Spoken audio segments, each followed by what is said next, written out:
हिजो एउटा अभियन्ता हुँदाखेरि पनि केही पनि मैले अनुभूति गरिनँ होइन।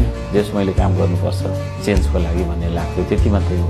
त्यसपछि मैले स्ट्रगल धेरै गरेँ, त्यतिखेर मलाई त्यही लाग्थ्यो। त्यसपछि म चाहिँ नै धरानको मेयर बनेँ, त्यतिखेर मलाई त्यही लाग्थ्यो। म केही पनि डिफ्रेन्ट लाग्दैन। म मेयर भएँ, यस्तो भयो, आई फिल समहाउ होइन, मैले चाहिँ केही इन्क्रिज गरेँ, म प्रोग्रेस गरेँ भन्ने मलाई खै केही पनि लाग्दैन होइन। म त्यही सेम हो।